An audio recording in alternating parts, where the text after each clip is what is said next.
programa a seguir é livre para todos os públicos.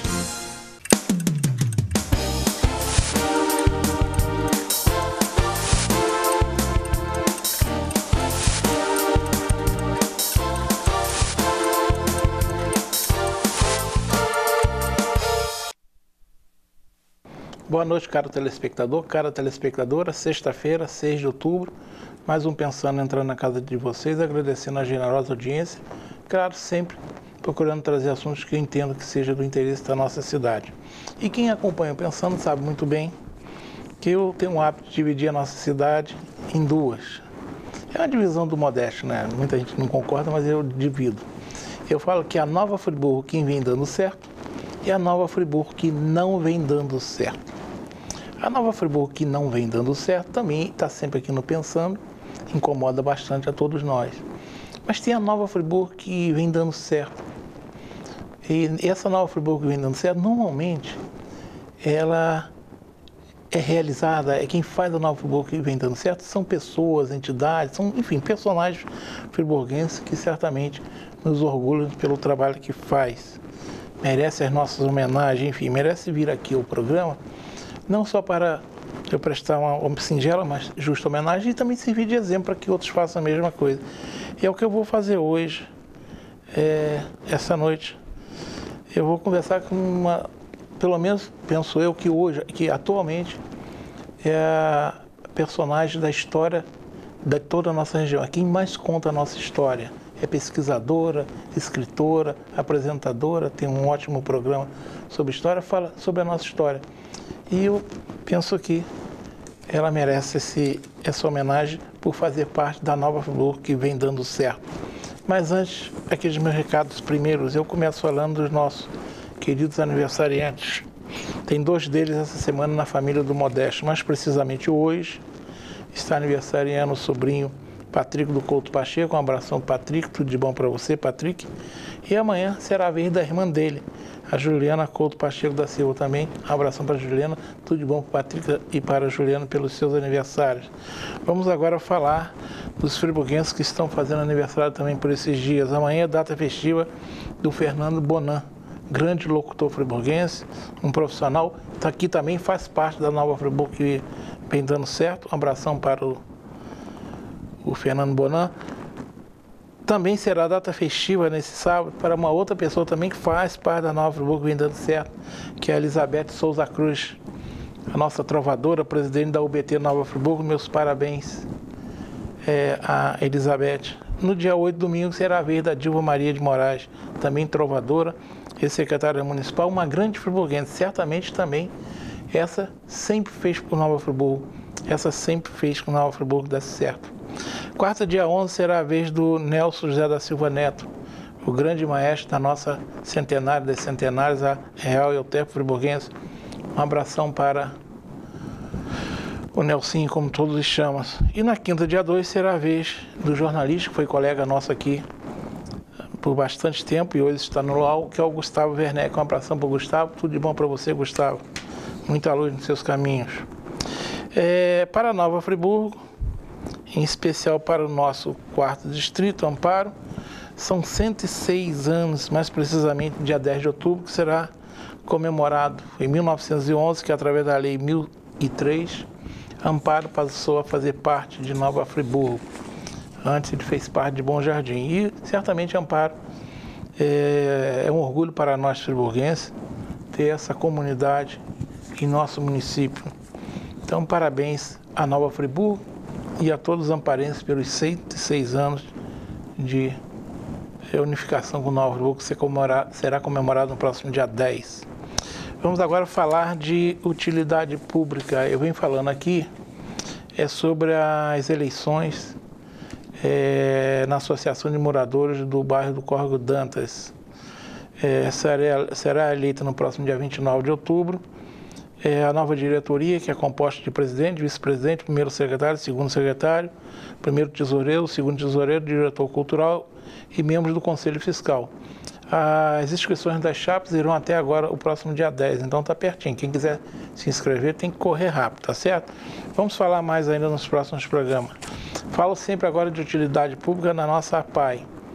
É importante ajudarmos a PAI, que são mais de 500 famílias ajudadas pela PAI, mas a PAI precisa da nossa ajuda, principalmente nesses tempos bicudos aí.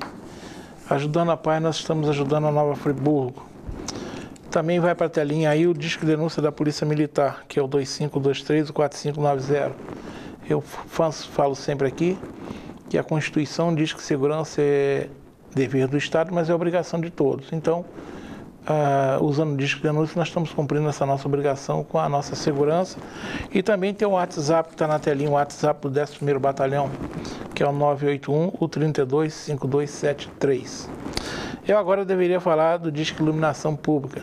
Já venho dizendo há vários programas que parei de falar enquanto a Prefeitura não resolver essa questão envolvendo a iluminação pública. Eu não vou ficar dando um número que não adianta ligar para lá porque não funciona. Então, vou continuar cobrando aqui a Prefeitura Municipal de Nova Friburgo que volte com o serviço de manutenção da iluminação pública, se é contratar, se é terceirizado ou não, mas tem que funcionar. Enquanto não estiver funcionando, não falo. E outro telefone que eu também parei de falar, que eu chamava aqui, que era o Disque Vergonha, que era o telefone da Secretaria de Ordem e Mobilidade Urbana, por conta de quem para na frente das garagens. Mas também parei de falar, porque enquanto a Prefeitura não resolver investir para valer na Secretaria de Ordem e Mobilidade Urbana, eu não vou dar mais esse número.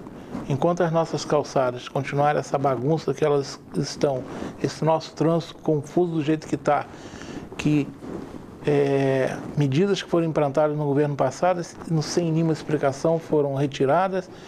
E eu falo aqui, muita gente pergunta, mas por que você chama a Secretaria de Ordem e Mobilidade Urbana de cabeça de bacalhau? Porque é uma coisa que a gente sabe que existe, mas não funciona. E eu não vou culpar o secretário, não. Está noticiado hoje no jornal A Voz da Serra, no Nova Friburgo em Foco, que o prefeito está substituindo o secretário de Ordem e Mobilidade Urbana. É o terceiro em 10 meses. Já é uma razão a mais para não funcionar mesmo, né? Vocês imaginam como é que é planejamento se toda hora troca o secretário.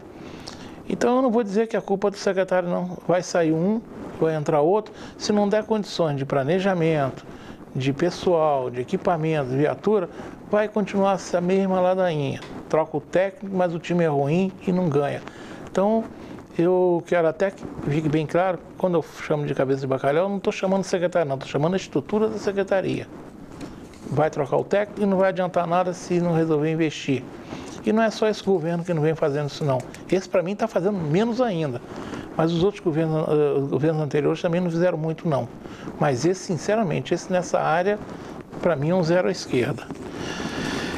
Falo da creche berçário São José, que é lá em Conselheiro Paulino, precisa muito da ajuda de todos. São mais de 100 famílias atendidas, os dados estão na telinha, mas a creche, para quem não quiser depositar, ela aceita material de limpeza, é muito útil a eles.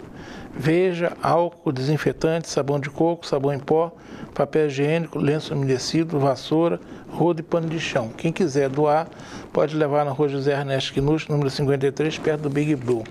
Falando em creche de berçário São José, eu mantenho um regular, estou sempre conversando com a direção da creche para saber se aqueles repasses da prefeitura estão chegando a tempo e a hora. E mais uma vez, não estão chegando. Esse está atrasadíssimo. E a gente tem que lembrar que esse repasse é obrigatório, é por lei, está no orçamento.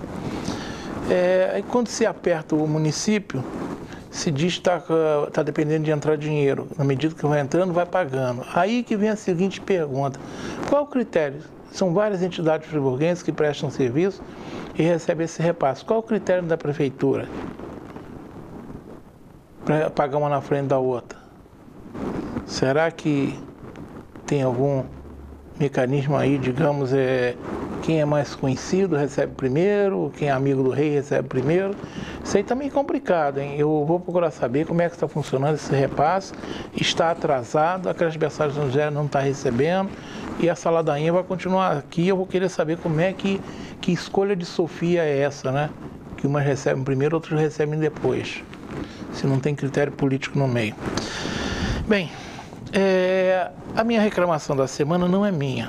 Eu, na quarta-feira, estava num bate-papo com os amigos aí, entre eles estava um amigo, um empresário, ali da Ponte da Saudade. E ele comentou comigo as dificuldades que os empresários da região têm em relação à coleta de lixo.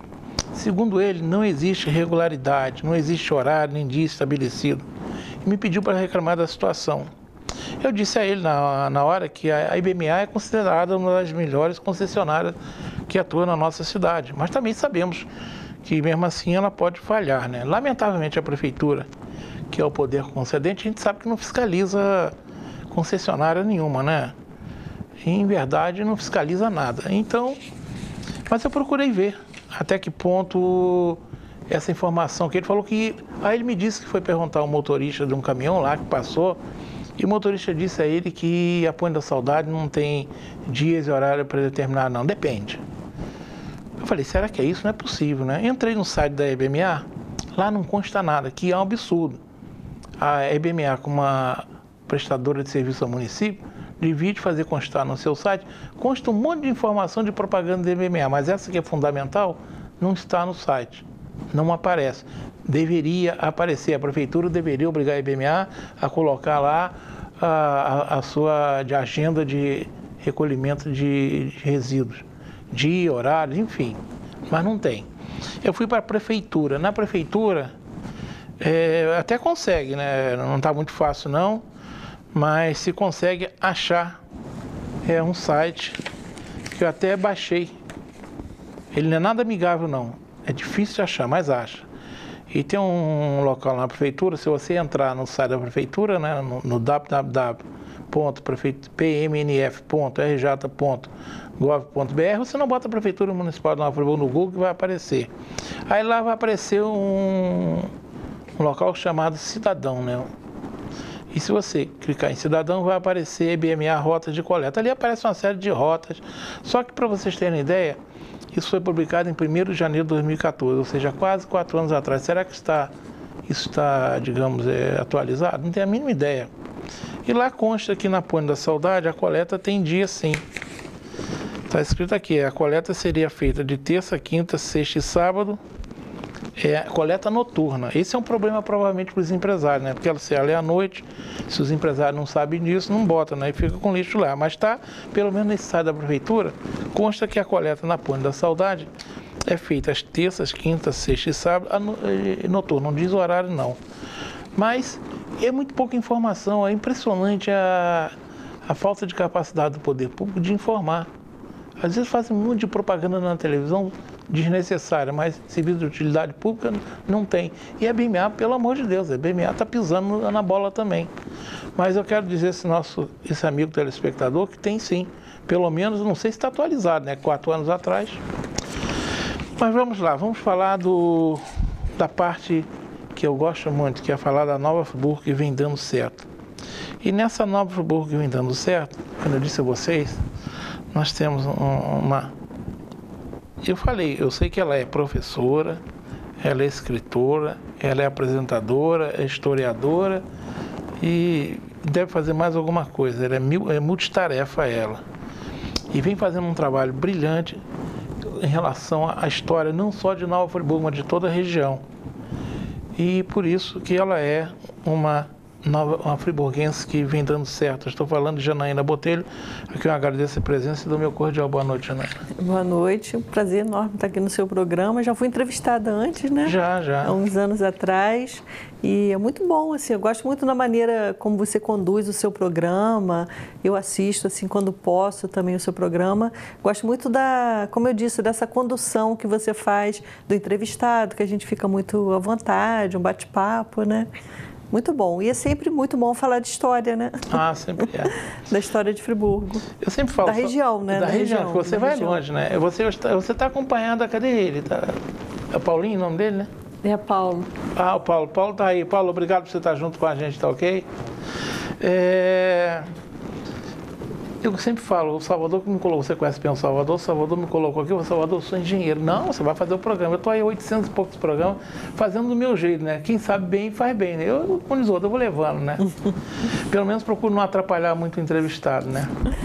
Mas, Janaína, eu falei para ela que eu sei que você é professora, você é escritora, você é apresentadora, historiadora, você também é jornalista, que você mesmo falou que você trabalha também nisso. Esqueci alguma coisa? Fala um pouquinho dessas suas múltiplas atividades, para quem não conhece você ainda.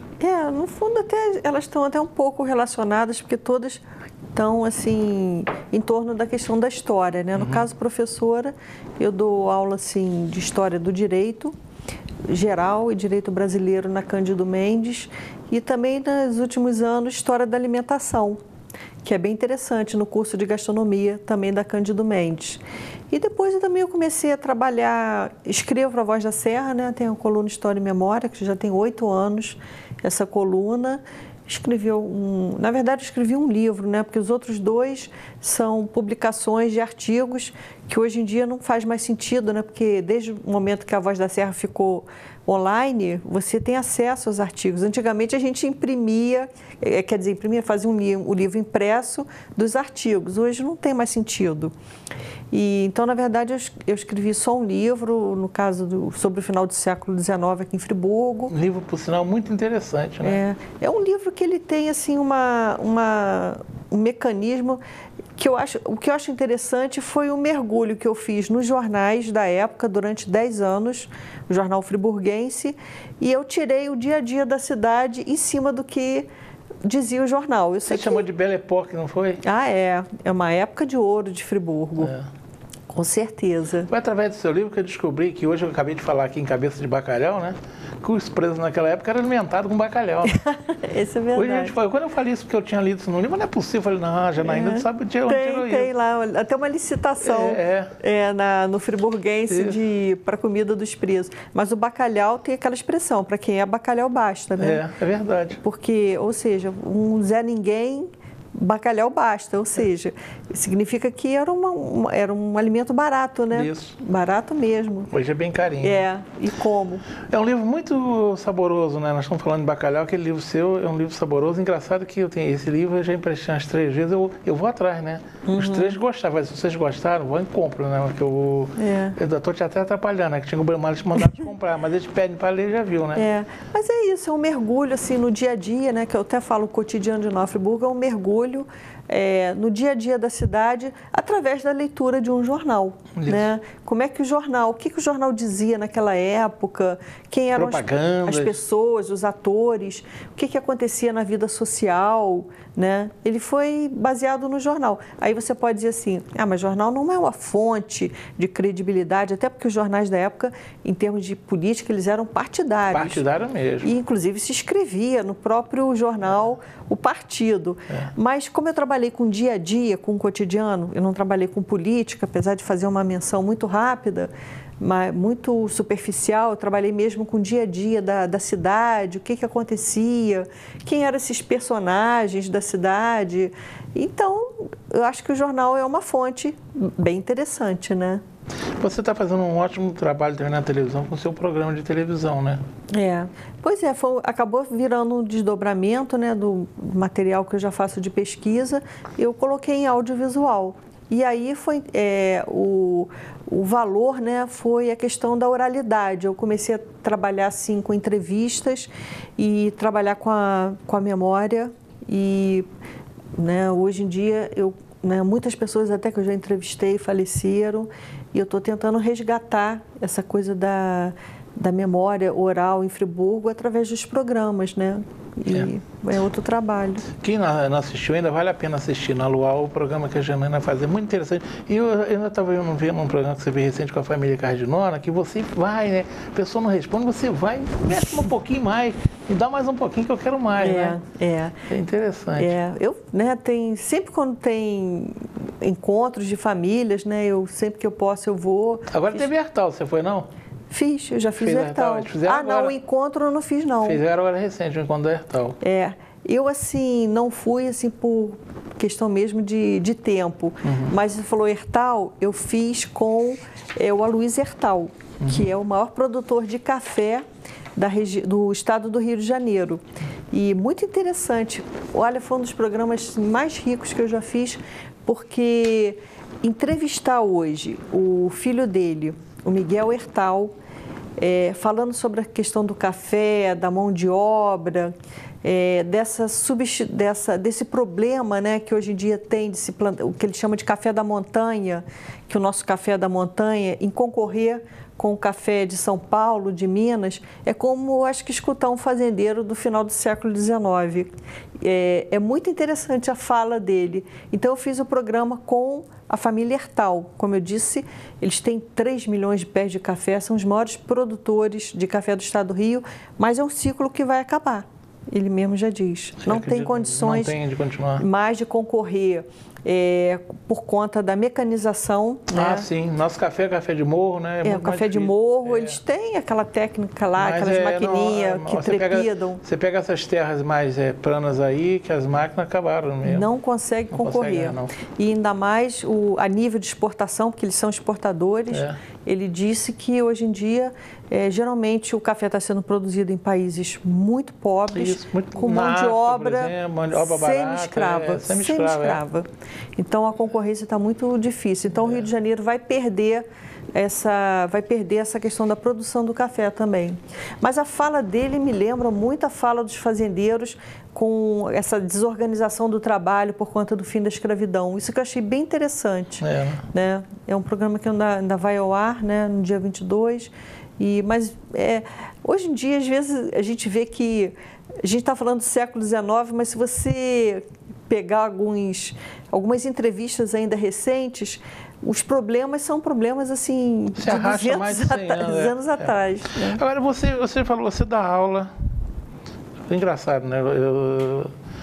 Historiador, você dá aula na área do direito e dá na área da alimentação, que você trabalha na história mesmo, né?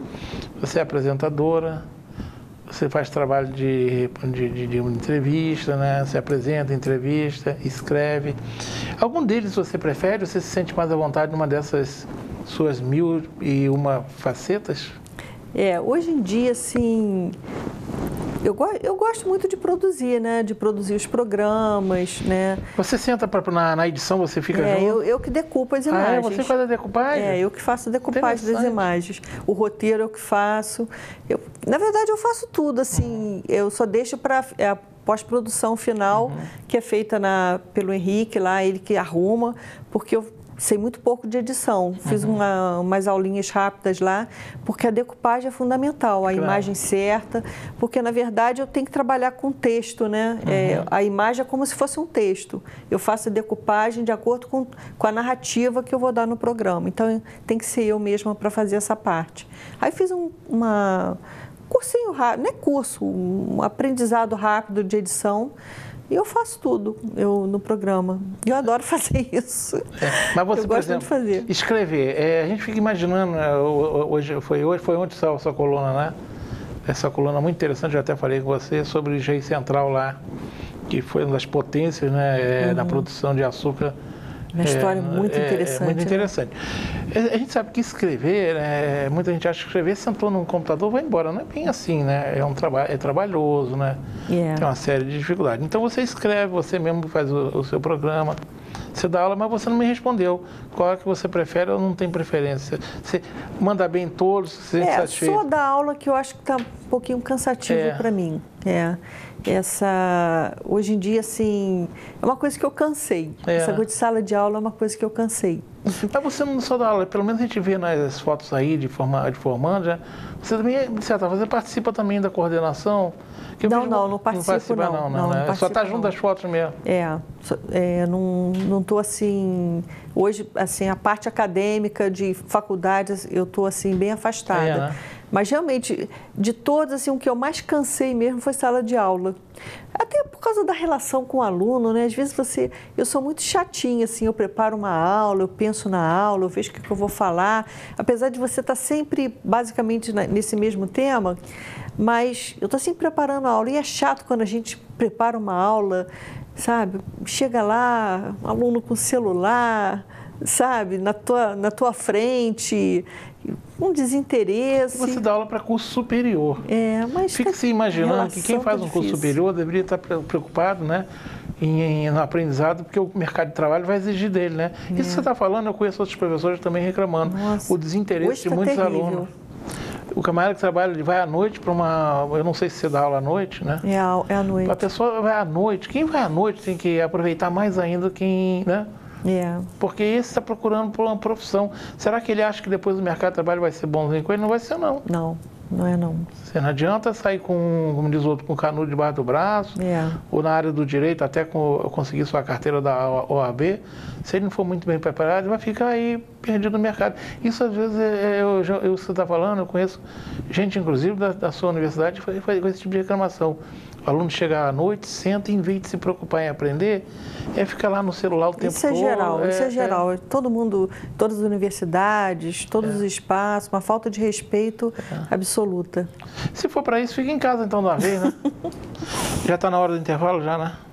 Bem, a gente vai para um rápido intervalo, na volta vamos continuar com essa conversa, esse bate-papo com a Janaína Botelho. Sempre eu estou dizendo, a ideia principal é prestar essa homenagem, que eu considero extremamente justa, de uma pessoa que vem fazendo a diferença em relação à história de Nova Friburgo, da nossa região. Voltamos já.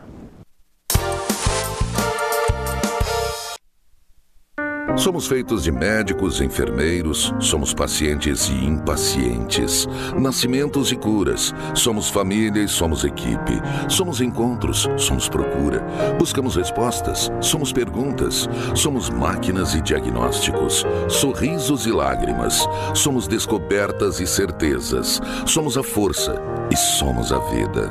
Somos o Hospital Unimed Nova Friburgo. Cuidar de você, esse é o plano. Uma boa aparência é essencial para se causar uma boa impressão e pode fazer a diferença entre o fracasso e o sucesso. Um belo sorriso pode ser decisivo entre o sim ou o não. Em Nova Friburgo existe um profissional especialista em transformar sorrisos. Dr. Gleidson Arouca é o único membro da Sociedade Brasileira de Odontologia e Estética de toda a região. Venha conhecer as vantagens que um especialista pode oferecer. Tudo dá certo com um belo sorriso.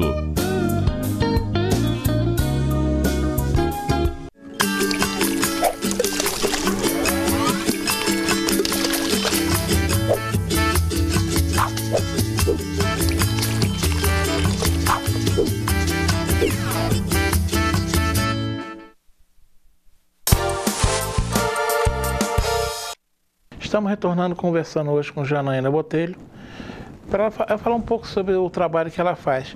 Janaína, a gente sabe que você, para fazer esse trabalho, você já falou até que você que decupa os seus programas, né? Mas mexer com a história exige muita pesquisa. Quais são suas principais fontes de pesquisa? Como é que você trabalha com ela? Como é que você é? Você é daquelas bem metódica, que procura? Como é que é essa parte de pesquisa sua? Hoje em dia, como eu estou trabalhando com essa parte de audiovisual, é basicamente na oralidade, né? Com essa memória oral. Já desde o momento em que eu me voltei para essa questão de audiovisual, eu não trabalho com nenhum centro de pesquisa, né? Nesse caso. Eu estou trabalhando mais com essa questão da oralidade. E com isso eu tenho resgatado uma história da nossa periferia, né? Dos nossos distritos. Eu estou muito voltada nesse momento para o 3º distrito, que é o início de Nova Friburgo, né? Friburgo começou ali no 3º distrito, estou me referindo a Campo do Coelho, né?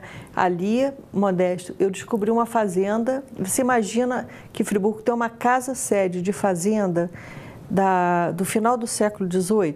No final do século XVIII? Final do século XVIII. Você imagina isso? Não tinha. Eu só não posso dar uma localização dela, que eu tenho medo que o proprietário amanhã fala assim, nossa, aquela mulher está olhando aqui, minha casa sede aqui, daqui a pouco vão querer tombar e daqui a pouco... Que hoje é um risco, né? Eu perco essa casa, eu não vou poder fazer mais nada na minha propriedade. Aí aquela velha história que a gente conhece em Friburgo, começa a quebrar as paredes por dentro, aí depois a casa cai. Foi assim que aconteceu com a casa de Madame Santana, em frente à prefeitura. Foi assim que aconteceu com a casa de Dona Vitalina, que acabou virando shopping center. Então a gente tem que ter muito cuidado quando descobre isso.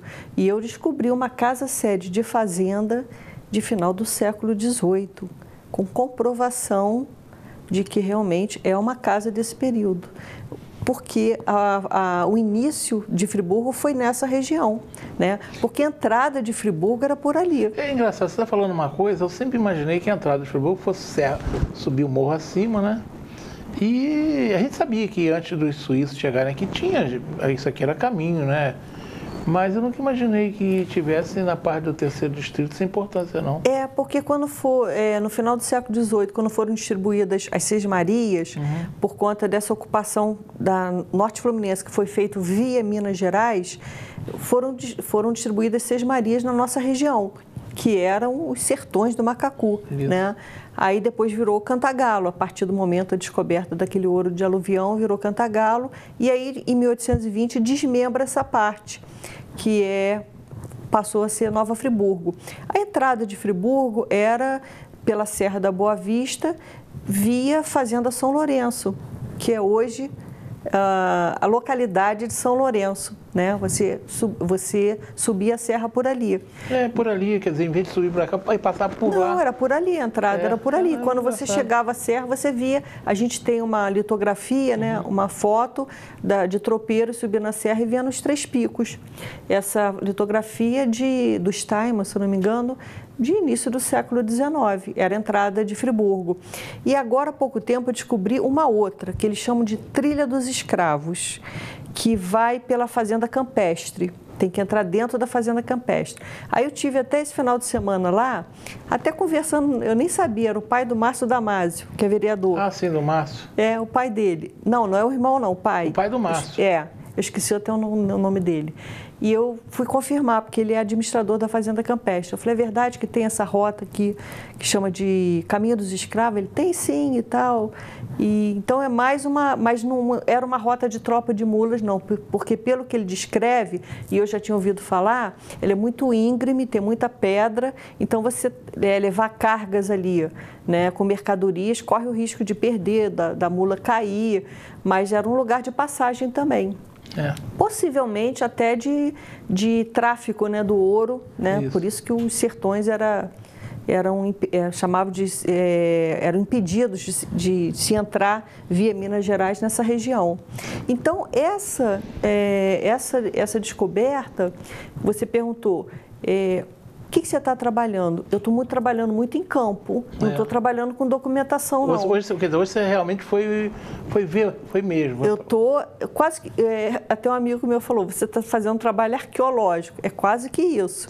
Desde o momento que eu descobri essa fazenda de final do século XVIII, mais um caminho de acesso de Friburgo, que eles chamam de Caminho dos Escravos. Inclusive, essa fazenda, curiosamente, eles chamam de Fazenda dos Escravos, lá na região. Aí eu falei, por que vocês chamam de Fazenda dos Escravos?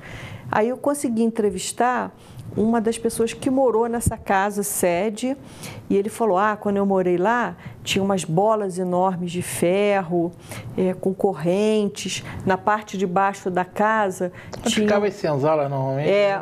Ali no caso, me parece que a fazenda não tinha uma senzala separada. Senzala, não. Era ficava debaixo mesmo.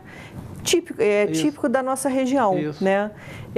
Aí tinha umas coisas, eu me lembro, tinha umas coisas de ferro, que parece que os escravos ficavam com a mão para cima. Ele se recorda desses utensílios, né, que eram utilizados na época para castigar os escravos. Por isso que o povo da região chama de Fazenda dos Escravos. É curioso.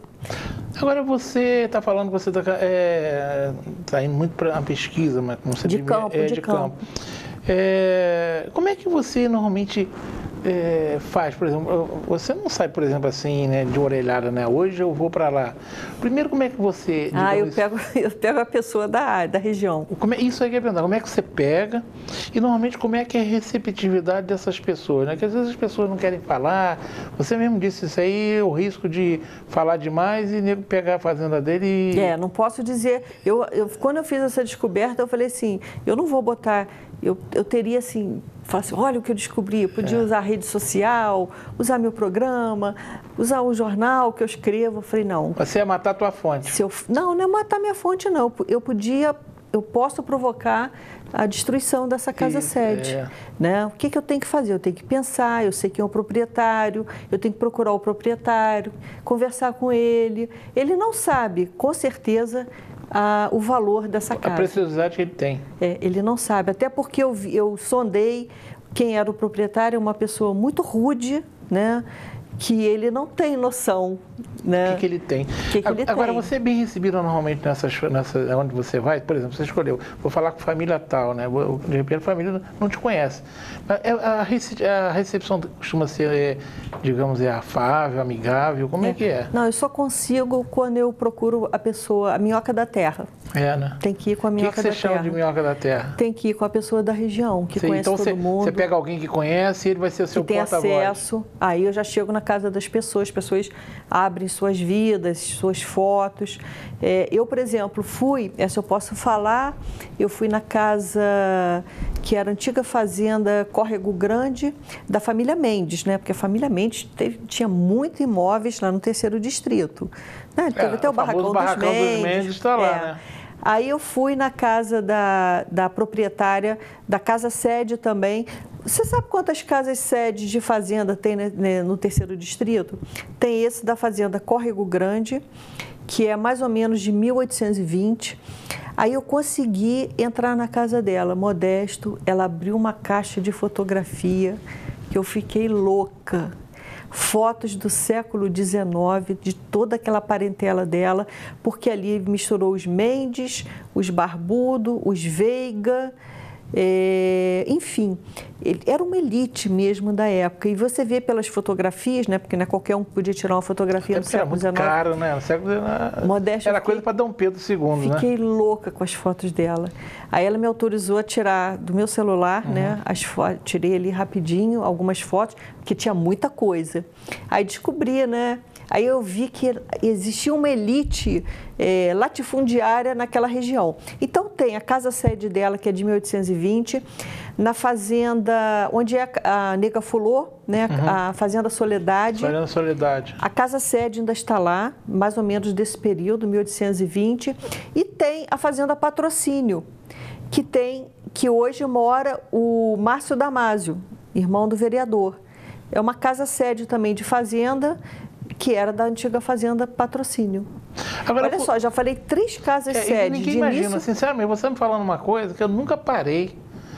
Quando a gente fala em fazenda, né, a gente logo imagina ir para a região de Cantagalo, Duas Barras, né? Você fala que Campo do Coelho era tinha um monte de fazendas, né?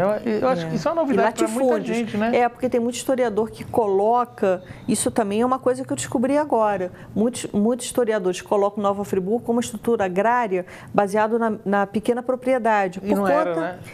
Nessa região era não. Grandes proprietários. Grandes latifúndios.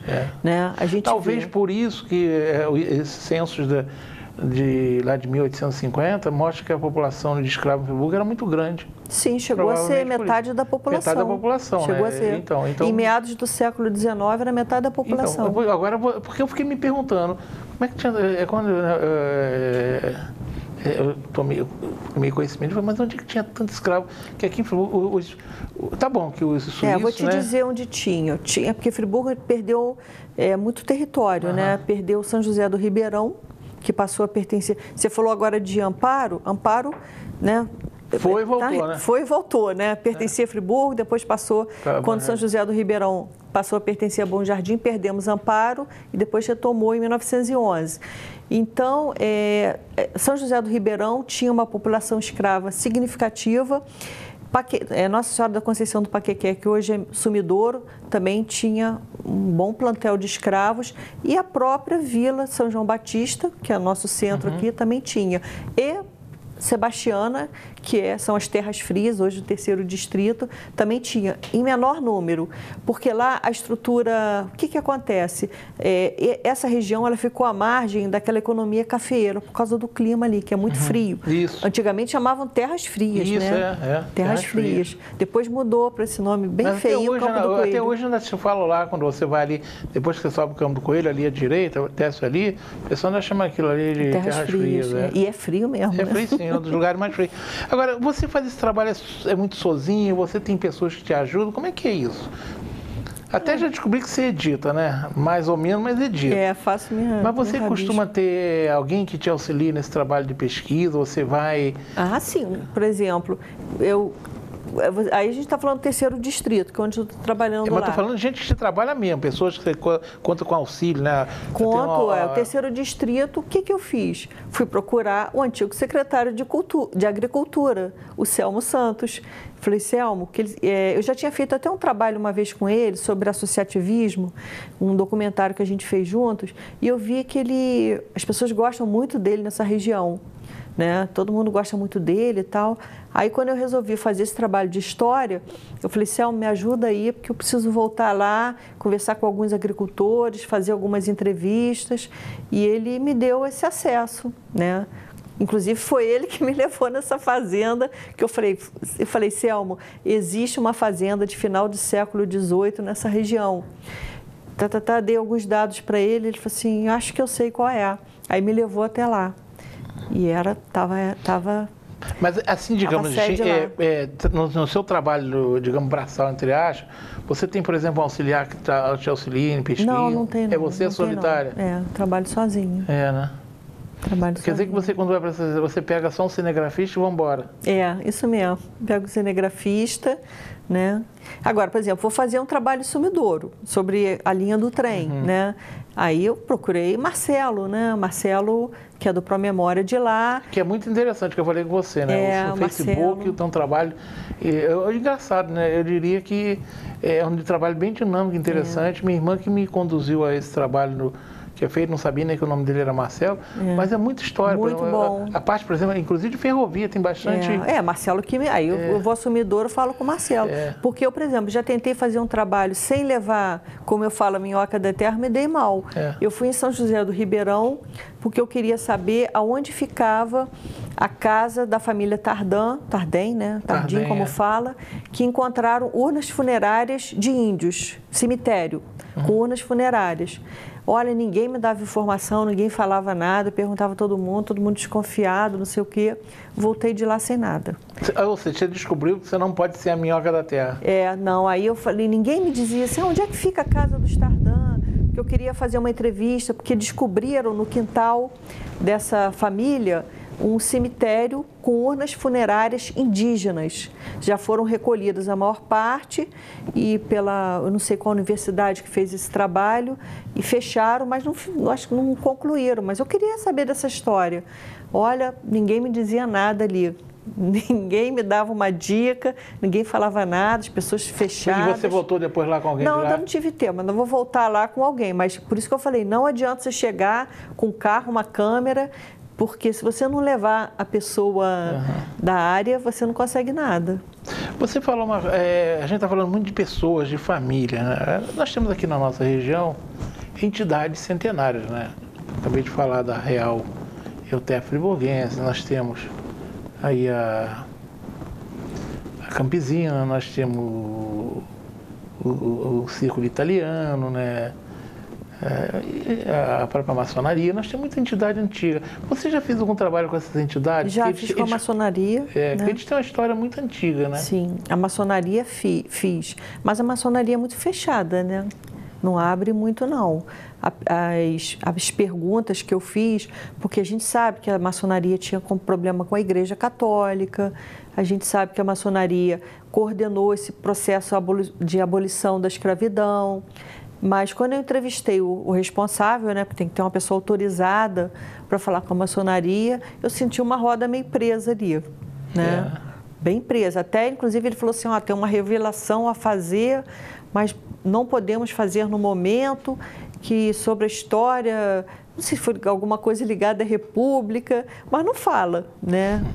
Bom, você é maçom, né? Você sabe que maçonaria, então ficou um programa assim, meio superficial, né? Mas aquilo lá tem muita coisa que está no nosso anais que pode ser falado assim, o problema é pesquisar. Tem uma história as atas devem ser bem interessantes. Tem um trabalho muito interessante ali. Mas a gente tem, né, a Humanitárias, que é muito antiga, né? Essa falta ainda fazer, a Humanitárias. O Círculo Italiano, eu sei que no Círculo Italiano, a Casa de Itália, tem coisa muito interessante. Não tem mais nada em termos de fonte, não. Será que foi para onde, então? Que eles tinham Me disseram o seguinte... Será que foi embora daqui? Não, me disseram o seguinte, que na Segunda Guerra Mundial, você sabe que houve um movimento nazista e fascista aqui em Friburgo. Tinha. Então... Ele se reunia, eu sei muito bem que onde ele se reunia, eu frequentei muitos anos, dezenas de anos. Pois é. Houve um movimento nazista e fascista. Aí, quando acabou a guerra, começou aquela perseguição aos nazistas e fascistas, os italianos destruíram muita documentação que eles tinham lá, né, na associação deles, com medo de serem extraditados, né? Então, com isso, foi o que me disseram, né, que não tem mais nada, assim, destruíram tudo. A pena. Está na hora do intervalo, né? Bem, a gente vai para um rápido intervalo, na volta nós continuaremos essa conversa com o Janaína já no bloco final, tá bom? Voltamos já. Venha conferir as promoções de aniversário Varejão da Construção. Há 26 anos sendo a sua melhor opção na hora de construir ou reformar. Pisos extra a partir de R$ 8,85. É isso mesmo, R$ 8,85. Forro de PVC R$ 11,90. Apenas R$ 11,90. Kit para banheiro 5 peças R$ 39,90. Telha Precon R$ 79,90. Caixa d'água de 1.000 litros R$ 219,90. Churrasqueiras a partir de R$ 499. Janela alumínio com vidro a partir de R$ 179,90. Tijolo de vidro por R$ 8,95. Facilidade no pagamento e entrega rápida em toda a região. Não perca tempo e venha correndo para o aniversário Varejão da Construção. Preço bom! Uma boa aparência é essencial para se causar uma boa impressão e pode fazer a diferença entre o fracasso e o sucesso. Um belo sorriso pode ser decisivo entre o sim ou o não. Em Nova Friburgo existe um profissional especialista em transformar sorrisos. Dr. Gleidson Arouca é o único membro da Sociedade Brasileira de Odontologia e Estética de toda a região. Venha conhecer as vantagens que um especialista pode oferecer. Tudo dá certo com um belo sorriso. Para baixar o aplicativo da TV Zoom, entre na Google Play se o seu dispositivo for Android ou na App Store se você estiver usando o iOS. No campo de busca, digite TV Zoom e ache o nosso ícone. Clique no botão para baixar e aguarde a instalação. Pronto! O seu aplicativo TV Zoom já está pronto para você usar. Abra o aplicativo e veja o ícone ao vivo. Clicando nele, você assiste a nossa programação em tempo real em qualquer lugar, 24 horas por dia. No ícone Vídeos, você assiste matérias do Zoom TV Jornal e programas exibidos durante a semana. Em Notícias, você confere informações sobre o mundo, Brasil e Nova Friburgo. E no botão Envie, você pode nos enviar fotos e vídeos diretamente do seu celular ou tablet. Baixe agora e descubra muito mais opções no seu aplicativo TV Zoom. Estamos retornando, conversando com a Janaína Botelho sobre esse belo trabalho que ela faz, né? E eu falo que a ideia do programa é prestar uma homenagem a um exemplo claro da Nova Friburgo que dá certo, né? Isso é muito bom, que nós temos muitas pessoas que fazem Friburgo diferente, muitas entidades. Oxalá um dia nosso poder público também possa ser chamado da Nova Friburgo dá certo. Infelizmente, por hora, é muito difícil, mas quem sabe um dia, né? Nós estávamos falando muito do trabalho, né, fora de Friburgo que você faz, né? Você já disse que procura as minhocas da terra e vai por aí, né? A gente sabe que você já... Agora, eu estou falando, eu li ontem mesmo uma coluna sua lá no Engenho Central. Você vai longe, né? Vou. Agora, a gente sabe, né, que esse tipo de estudo que você faz certamente desperta muito interesse. E aí entra a parte dos prefeitos. Como é que você lida com o poder público? Porque eles nem olham para você. Ou como é que você lida com, por exemplo, vai num sumidor, por exemplo, você vai fazer um trabalho, por exemplo, sobre essa ideia, né, do Clube do Trem, de se abrir um circuito turístico de trem ali. Aí entre os políticos, você tem uma ligação, eles conversam com você, você conversa com eles? Não trato nada a nível de político. Nunca tratou? Não, porque não tem menor apoio, né? Eu fiz um trabalho sobre sumidouro, né? Foram 6 programas, acho que sobre sumidouro, e em nenhum momento o prefeito da época e nem o secretário de Cultura ou Turismo sabe? Teve o menor interesse pelo trabalho. Não teve. Nenhum prefeito, lugar nenhum. Não. Cantagalo, já fiz muitos programas sobre Cantagalo e mandei na época para o secretário de turismo e tal. Nem um agradecimento, aí nem mandei mais nada. Não tem o menor interesse. É isso que eu falo, né? Quando eu falo que eu espero um dia chamar de Nova Friburgo dar certo, né? Tomara que chame Cantagalo dar certo. Mas o que me incomoda muitas vezes é que parece que o homem público, depois que senta naquela cadeira, eu não sei se sei lá, parece como se fosse, né, tapasse, né? Que eles não conseguem enxergar coisas óbvias, né? Eu, Modéstia, fui convidada pelo Renato Bravo e a Cristina para fazer parte do comitê dos 200 anos, tá? Eu estou fazendo parte, né? Fui convidada, estou participando desse trabalho, né, que vai até maio do ano que vem. E meu trabalho dentro do comitê tem sido, além de outras reuniões e tal que a gente participa, né, tem coisas afins com a parte de história, nós estamos desenvolvendo 2 livros para a rede municipal de história. Eu, na verdade, estou trabalhando com a Tereza Malcher sobre contos, tá? Porque eles pediram uma coisa mais literária e nós estamos trabalhando com contos para criança da faixa de terceiro ano do primeiro segmento. É porque a gente tem uma ideia da nossa época da série, né? É terceira série do ensino fundamental, onde é obrigatório o ensino da história local. Então, eu estou fazendo esse livro com a Tereza Malcher e outras professoras da rede elaboraram também um livro sobre a história de Nova Friburgo. Vai entrar agora em licitação para fazer esse livro. E aquela velha história, a gente preferiu fazer um trabalho, como a Cristina Bravo coloca, um trabalho mais estruturante e começar pela rede municipal. Do que não ficar essa coisa de ligadas a eventos. Tudo bem, tem essa parte de eventos, mas ela queria uma coisa mais estruturante. E quando ela me pediu isso, qual que eu falei? Qual é o fermento? As crianças da rede municipal. Então, a gente vai começar a ter um livro didático, 2 livros didáticos para a rede municipal de ensino, o que eu acho um avanço muito grande. Você tocou um ponto muito interessante, né? Eu nem sabia que você era friburguense, né? Eu pensei que você era de fora, você é friburguense. Eu fiz minha carreira, digamos, meus estudos básicos aqui em Friburgo, né? E eu lembro, né? A gente falava muito pouco da história de Friburgo. Assim. Isso, naquela época. E eu sei que continua assim. A TV Zoom, lá nos inícios dos anos 2000, logo que a TV Zoom começou, o Salvador e a Luciana lançaram um programa chamado Desafio 4x4. Que eles pegavam o seguinte, 4 alunos do ensino médio das escolas, né? E faziam uma série de gincana. E uma delas tinha a ver com perguntas, né? Para eles responderem. E eu fiquei um bom tempo sendo responsável pelas perguntas. Então, eu queria estimular perguntas sobre a história da nossa região. Olha, era uma decepção. Impressionante. Você perguntava coisas simples. Ninguém sabe nada de Friburgo. Se você chegar ali na praça, perguntar à juventude onde fica o solar do Barão de Nova Friburgo, ninguém sabe. Até as pessoas assim mais adultas, ninguém sabe. Não, é impressionante. Agora, realmente, o local mais adequado para essa informação ser, digamos, jogada à população são nas escolas, né?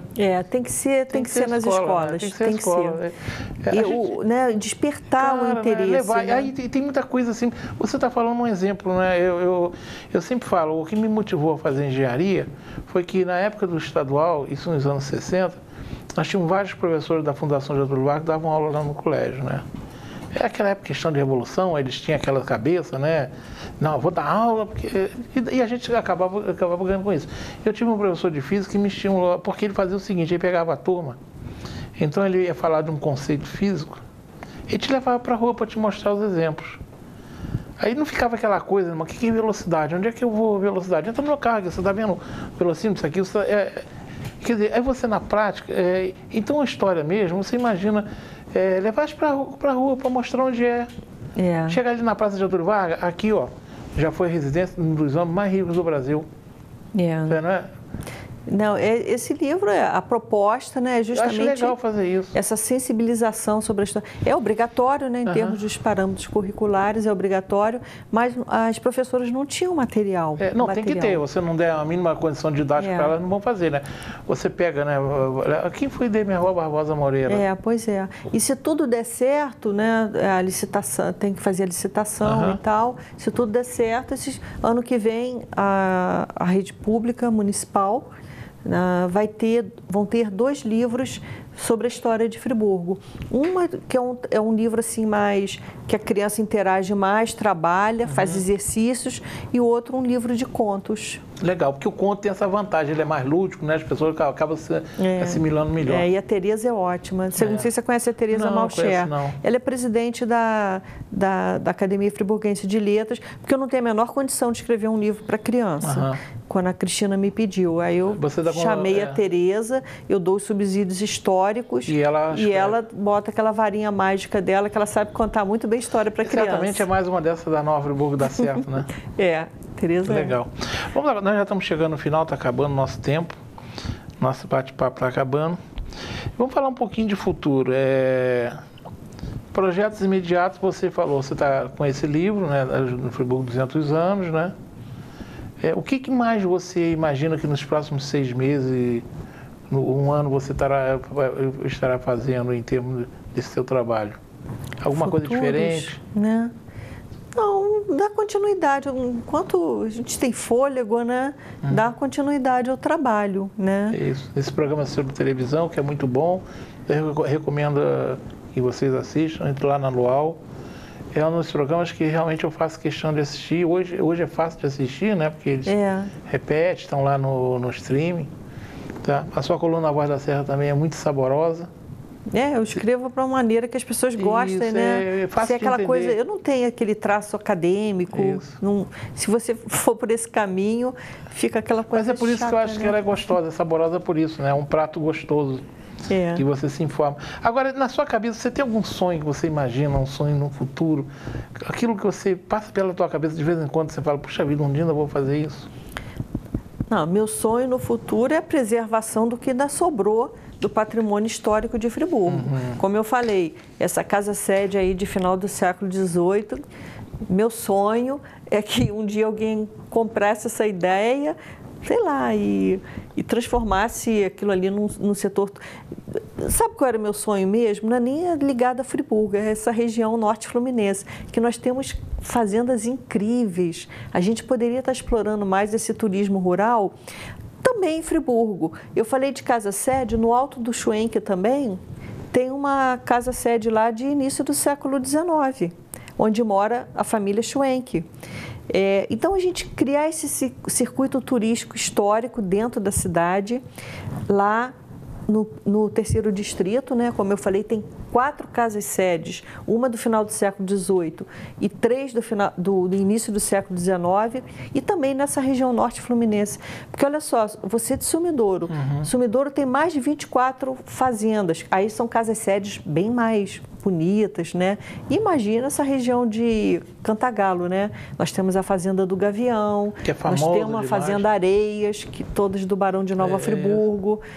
Claro que a gente não vai ter acesso, que são propriedades particulares, mas só de passar em frente e olhar ali já te dá uma satisfação. Então, o meu sonho hoje é esse turismo histórico e rural, né? Porque a gente vai para uma região periférica. Se eu pudesse, assim, realizar esse sonho, seria que as pessoas tivessem acesso a essa história de Friburgo. Bem, a gente está chegando ao final. Quero agradecer ao meu sobrinho e amigo Tiago Secom, que está aqui comigo mais uma vez, ao meu querido amigo e irmão Pado lá em cima, trabalhando, ao Paulo que veio com você, e agradecer essa oportunidade que você me deu de falar um pouco de história e, ao mesmo tempo, homenageá-lo pelo belo trabalho que eu sempre reputo. Vale a pena viajar pela história da nossa região, e a Janaína é uma boa condutora dessa história. Te agradeço pelo incentivo aí, porque essas coisas incentivam a gente, né? Obrigado pela homenagem aí. Foi de coração, porque realmente eu sou um fã fascinado pela história. E quem não procura conhecer sua história, a gente não é que tem que viver no passado, não é disso, mas tem que trazer do passado uma série de valores para a gente ir para o futuro, né? E quem despreza a sua história certamente não vai construir futuro nenhum. Então eu agradeço a Janaína, que ela possa continuar com esse belo trabalho que ela faz em favor da nossa região. Eu falo não de Nova Friburgo, não, da nossa região. Tá certo? Enfim, a Janaína Botelho é mais um exemplo da Nova Friburgo, vem dando certo. E eu aqui me considero muito satisfeito com a presença dela. Eu vou deixar para vocês uma frase do Oscar Wilde. O Oscar Wilde foi um grande escritor, poeta e dramaturgo inglês que viveu no século XIX. Ele disse o seguinte: todos sabem fazer história, mas só os grandes sabem escrevê-la. Todos sabem fazer história, mas só os grandes sabem escrevê-la. E Janaína sabe escrever, sabe falar, decupar, ela faz muito bem. Então ela faz jus a essa frase do Oscar Wilde. Obrigado a vocês, uma boa noite a todos, até a próxima semana.